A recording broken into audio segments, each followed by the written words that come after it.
आज का ये एपिसोड शुरू करने से पहले एक छोटी सी बात। क्या आप भी अपना पॉडकास्ट बनाने की सोच रहे हैं?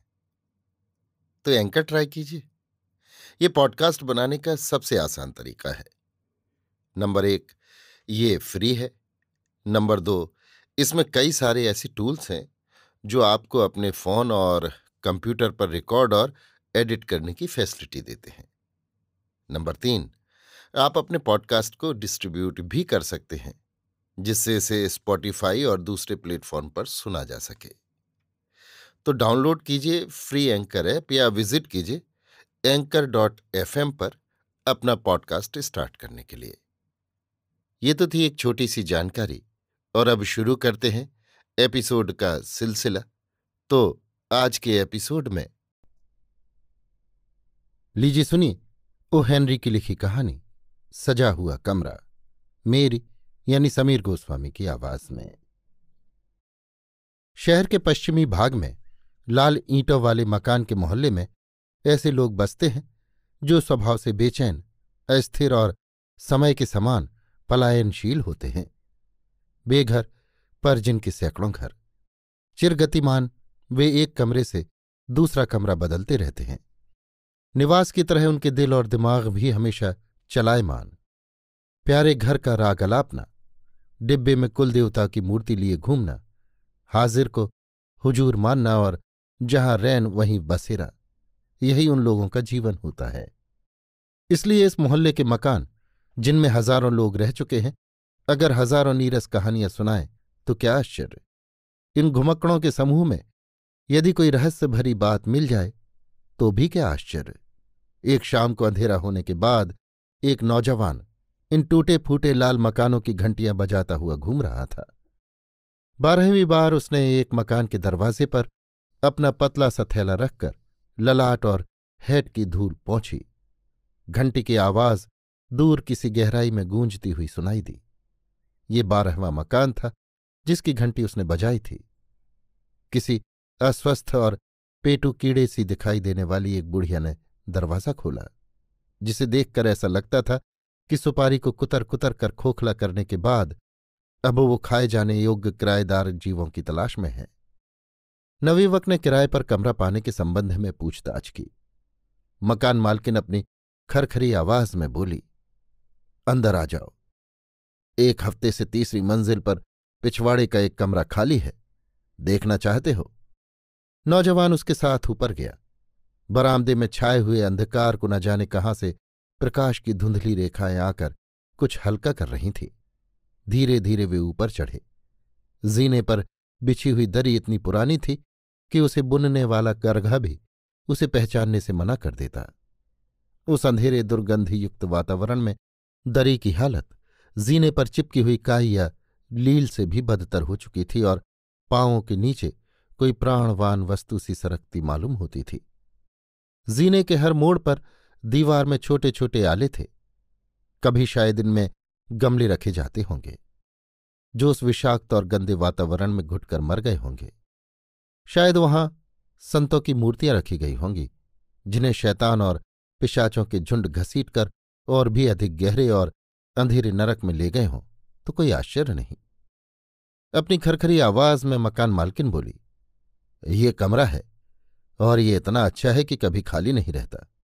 पिछली गर्मियों में बड़े रईस लोग इसमें रह चुके हैं जो मुझे किसी तरह तकलीफ नहीं देते थे और किराया हमेशा पेशगी देते थे। पानी का नल बरामदे के उस सिरे पर है। स्प्राउल्स और मूनी 3 महीने तक किसी कमरे में रहे। वे नाटक में काम करते थे। मिस बेटी स्प्राउल्स, तुमने शायद उसका नाम सुना होगा, लेकिन ये नाम तो उसने स्टेज के लिए रख लिया था। वहां सामने सिंगारदान के ऊपर उनका विवाह सर्टिफिकेट फ्रेम में टंगा रहता था। रोशनी के लिए गैस भी है और कई अलमारियां भी। इस कमरे को हर कोई पसंद करता है और इसीलिए ये कभी खाली नहीं रहता। नौजवान ने पूछा, क्या तुम्हारे मकान में नाटक में काम करने वाले बहुत लोग रहते हैं? हाँ, आते जाते रहते हैं। मेरे किराएदारों में सबसे ज्यादातर का संबंध नाटक से ही है। ये मोहल्ला ही नाटक वालों का है। एक्टर लोग ज्यादा दिनों तक एक जगह नहीं टिकते, वे आते जाते रहते हैं। मुझे तो अपने किराए से मतलब है। उसने कमरा किराए पर ले लिया और 1 सप्ताह का किराया पेशगी दे दिया। वो बहुत ही थका हुआ था, इसलिए तुरंत ही कब्जा चाहता था। उसने दाम गिनकर चुका दिए। बुढ़िया ने बताया कि कमरा मय पानी और तौलियों के एकदम तैयार है। जैसे ही बुढ़िया वहां से जाने को तैयार हुई, उसने शायद 1000वीं बार वो प्रश्न पूछ लिया जो हमेशा उसकी जबान पर रहता था। आपके किराएदारों में मिस एलोई वाशनर नाम की कोई युवती रही हो? ऐसा याद पड़ता है। जहां तक मैं जानता हूं वो नाटक में गाने का काम करती है। वो गोरी दुबली पतली सुनहरे बालों वाली मझले कद की लड़की है और उसकी बाईं भौं के नीचे काला मस्सा है। नहीं, मुझे ऐसा कोई नाम याद नहीं। और ये नाटक वाले लोग कमरों की तरह नाम भी तो बार बार बदलते हैं। मैं उनके आने जाने की परवाह नहीं करती और उनके नाम भी नहीं जानती। निराशा, हर बार निराशा। इस सवाल को लगातार पूछते हुए 5 महीने बीत गए, परंतु हर बार निराशा ही पल्ले पड़ी। दिन भर नाटक के मैनेजरों, ठेकेदारों, संगीत पाठशालाओं और गायन मंडलियों से पूछताछ करना और रात को बेहतरीन नाटकों से लगाकर ऐसी नौटंकियों का प्रेक्षक बनकर घूमना जहां उसे खोज पाने की आशंका मात्र से वो सिहर उठता। जीवन में जिसे सबसे अधिक चाहा था उसी को अब वो खोज रहा था। उसे विश्वास था कि घर से लापता हो जाने के बाद वो इसी शहर में कहीं रह रही है। ये शहर एक ऐसे बेबुनियाद विशाल कीचड़ के गर्त के समान था जिसके कण हमेशा अदल बदल होते रहते थे। आज जो कण ऊपर दिखाई देते हैं, मुमकिन है वे ही कल गारे में लथपथ किसी गहराई में खो जाएं। कमरे ने अपने मेहमान का बनावटी सौजन्य से स्वागत किया। किसी वैश्या की मुंह फट हंसी के समान क्षीण, सूखा और उत्साहहीन। आराम का कृत्रिम आभास देने वाली उसमें कई चीजें थीं, जैसे टूटा फूटा फर्नीचर, गद्दीदार सोफा जिसकी किनखाब की खोल तार तार हो गई थी, 2 कुर्सियां, 2 खिड़कियों के बीच एक दर्पण, पीतल का एक पलंग और फ्रेमों में मढ़े हुए कुछ सस्ते चित्र। मेहमान संज्ञाहीन सा कुर्सी पर लुढ़क गया। बेबल के कोलाहलमय टावर की तरह कमरे की गहराई से तरह तरह की आवाजें उठती सी सुनाई दे रही थीं, मानो कमरा अपने विभिन्न किराएदारों की कहानी सुना रहा हो। फटी पुरानी दरी के बीच में एक रंग बिरंगा कालीन ऐसा दिखाई दे रहा था मानो तरंगित समुद्र के बीच में कोई हरा भरा चौकोन टापू हो। भड़कीले रंगों के कागजों से मढ़ी हुई दीवारों पर उन चित्रों की सस्ती नकलें लगी हुई थीं जो इन अभागे आश्रयहीनों का कहीं पीछा नहीं छोड़ती, जैसे युगेनाट प्रेमी युगल, पहली तकरार, विवाह भोज, फव्वारे के पास खड़ी रति आदि। एमेजोनियन बैले की किसी अर्धनग्न नर्तकी के दुपट्टे के समान भड़कीले पर्दे से अंगीठी की शुष्क और नीरस मेहराब भद्दे तरीके से ढकी हुई थी। मेहराब के ऊपर कुछ टूटा फूटा कबाड़ा पड़ा था, जिसे कमरे के अभागे निवासियों ने किसी बेहतर जगह जाते समय वहीं फेंक दिया था, जैसे टूटे फूटे फूलदान, एक्ट्रेसों की तस्वीरें, दवाई की शीशियां या ताश के कुछ पत्ते। कमरे के पूर्व निवासियों की बारात द्वारा छोड़ी गई इन निकम्मी चीजों ने किसी कूट भाषा के संकेतों की तरह एक एक करके अपना महत्व प्रकट करना आरंभ किया। सिंगारदान के सामने वाला कालीन का जर्जर हिस्सा ये सुना रहा था कि सुंदरियों के झुंड यहां आ चुके हैं। दीवार पर पड़े उंगलियों के निशान ये घोषणा कर रहे कि यहां बंद किए हुए कैदी रोशनी और हवा के लिए लड़खड़ा चुके हैं। किसी फटे हुए बम की छाया के समान दीवार पर फैला हुआ एक धब्बा गुस्से में आकर दीवार पर दे मारे गए किसी गिलास या बोतल की कहानी कह रहा था। दर्पण पर किसी ने हीरे से बड़े बड़े अक्षरों में मेरी खोद दिया था।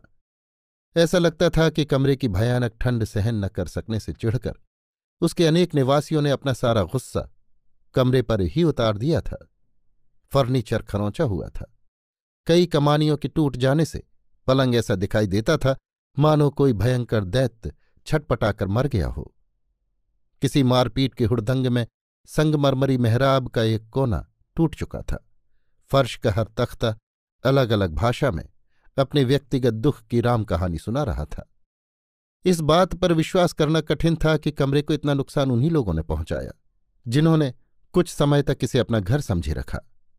पर हो सकता है कि घरेलू सुख पाने की वंचित इच्छा ने घर का नाम धारण करने वाले इस कमरे के प्रति उनकी क्रोधाग्नि को भड़का दिया हो। अपनी तो झोपड़ी भी हो तो हम उसे झाड़ बुहार कर साफ रखें, सजाएं और उसे याद भी करें। नए किराएदार के दिमाग में इन विचारों ने खलबली मचा दी और कमरे में तरह तरह की नकली ध्वनियां और नकली गंध फैलने लगी। एक कमरे से उसे कामुक और बेहूदी हंसी सुनाई दी। दूसरे कमरे से डांटने की आवाज आ रही थी तो किसी से बच्चे की रुलाई और किसी से बैंजों की कर्कश ध्वनि। एक तरफ कहीं दरवाजे बंद होने के धमाके हो रहे थे तो दूसरी ओर से थोड़े थोड़े समय बाद घड़घड़ाती रेलगाड़ी निकल जाती या पिछवाड़े की चहारदीवारी पर बिल्लियां बुरी तरह गुर्राती। उसने कुछ सांसें खींची और सड़ी हुई लकड़ी से मिश्रित अलसी के तेल की दुर्गंध से व्याप्त भूमिगत तहखानों से निकली हुई किसी घुटी हुई ठंडी सड़ांध से उसका दम घुटने लगा। ज्यों ही वो आराम करने के लिए लेटा कि एकाएक सारा कमरा चंपे की मधुर और उत्कट सुगंध से भर गया।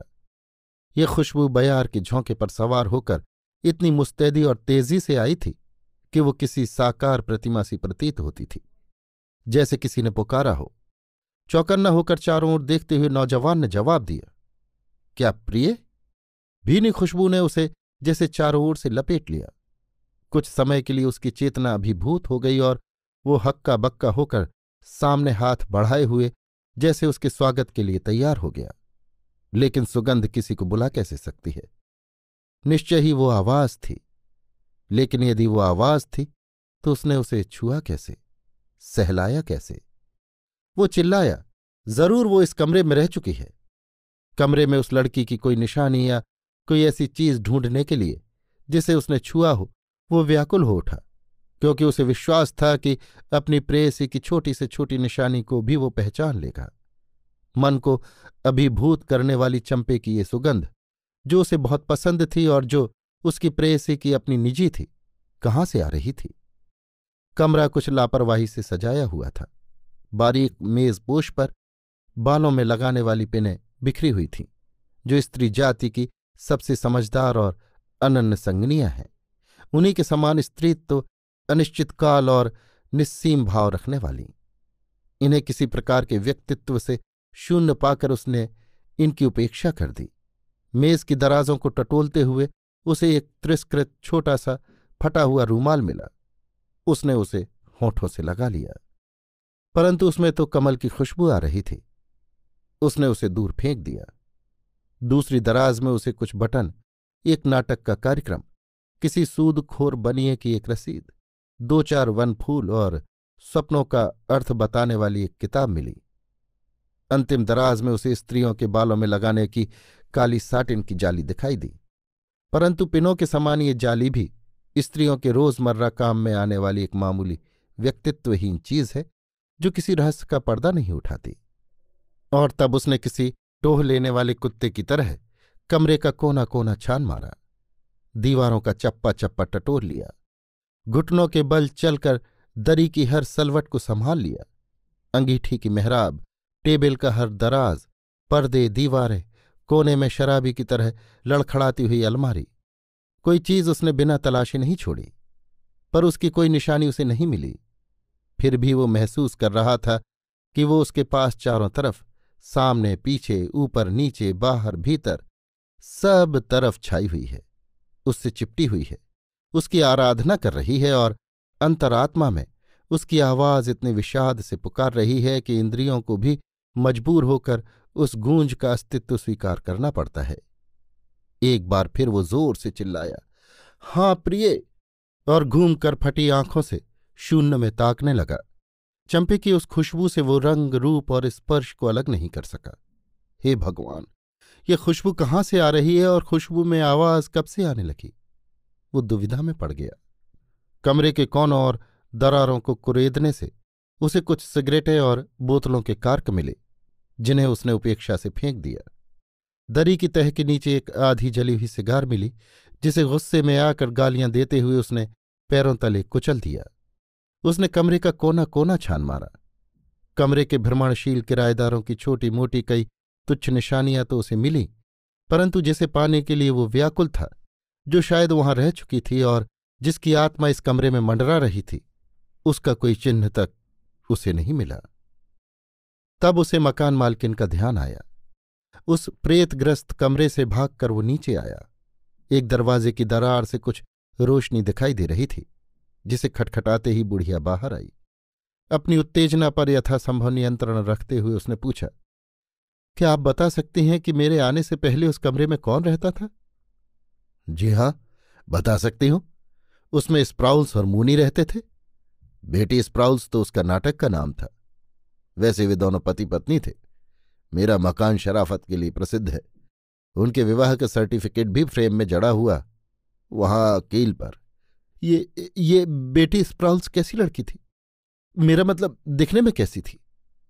काले बाल, नाटा कद, मोटा बदन और हंसमुख चेहरा। मंगलवार को उन्हें गए 1 सप्ताह हो गया। और उससे पहले कौन रहता था? एक कुंवारा ठेले वाला जो 1 सप्ताह का किराया हजम करके भाग गया। और उससे पहले अपने 2 बच्चों के साथ श्रीमती क्रोडर, वो 4 महीने तक रही। और उससे भी पहले मिस्टर डोवल रहते थे, जिनका किराया उनके लड़के चुकाते थे। उनके पास ये कमरा 6 महीनों तक रहा। 1 साल का लेखा जोखा तो मैंने बता दिया, और उससे आगे मुझे याद नहीं। उसे धन्यवाद देकर वो अपने कमरे में वापस लौट आया, जहां सन्नाटा छाया हुआ था। कमरे को सजीव करने वाली चंपे की खुशबू उड़ चुकी थी। उसके स्थान पर कमरे में पुराने फर्नीचर की दुर्गंध छाई हुई थी, जैसे किसी ने वातावरण को बंदी बना लिया हो। इस आशा के टूटने पर जैसे उसका विश्वास ही बह गया। गैस की झुलती हुई पीली रोशनी की ओर वो कुछ देर तक घूरता रहा। पलंग के पास जाकर उसने चद्दर के टुकड़े टुकड़े कर दिए। अपने चाकू की सहायता से उसने इन टुकड़ों को खिड़की और दरवाजे की हर दरार में ठूंस दिया। इस प्रकार कमरे को चारों ओर से अच्छी तरह बंद करके उसने रोशनी बुझा दी। गैस की नली पूरी खोल दी और अपने भाग्य की सराहना करता हुआ पलंग पर जा पड़ा। आज की रात बियर पिलाने की बारी श्रीमती मैककूल की थी। बियर का गिलास सामने रखे हुए उनके साथ श्रीमती पर्डी यानी मकान मालकिन तहखानों में बने हुए एक ऐसे बियर हाउस में बैठी हुई थी, जहां बूढ़ी मकान मालकिनें बिला नागा इकट्ठा हुआ करती हैं। श्रीमती पर्डी बियर के झागों का स्वाद लेती हुई बोली, 3री मंजिल के पिछवाड़े का कमरा आज किराए पर चढ़ गया। किराएदार नौजवान ही है, जो 2 घंटे पहले ही आकर सोया है। गहरी प्रशंसा भरे शब्दों में श्रीमती मैककूल बोली, क्या सचमुच? फिर एक रहस्यमयी फुसफुसाहट में उसने कहा, उस प्रकार के कमरों को किराए पर उठाने में तुम्हारा कोई सानी नहीं। क्या तुमने वो बात उसे बताई? श्रीमती पर्डी अत्यंत खरखरे स्वर में बोली, कमरे किराया वसूल करने के लिए होते हैं। वो बात भला मैं क्यों उसे बताने लगी? हाँ, ठीक तो है। किराए से ही तो हम जिंदा हैं। तुम वाकई बड़ी व्यापार कुशल हो। यदि ये मालूम पड़ जाए कि कुछ ही दिन पहले उस कमरे में आत्महत्या हो चुकी है, तो अधिकतर लोग उसे लेने से ही इनकार कर दें। हाँ, तुमने ठीक कहा। हमें तो अपनी रोजी कमानी है। बिल्कुल। अभी 1 हफ्ते तो मैंने तुम्हारे 3री मंजिल के पिछवाड़े के उस कमरे को सजाने में मदद की थी। और वो लड़की जिसने गैस से आत्महत्या की, आह कितनी सुंदर और नाजुक थी, और कितना मधुर उसका चेहरा था। श्रीमती पर्डी ने उसकी बात को मानते हुए भी टीका की, अगर उसकी बाई भौं के नीचे वो मस्सा न होता तो उसे सुंदर कहा जा सकता था। 1 गिलास बियर और। अभी आप सुन रहे थे ओ हेनरी की लिखी कहानी सजा हुआ कमरा, मेरी यानी समीर गोस्वामी की आवाज में।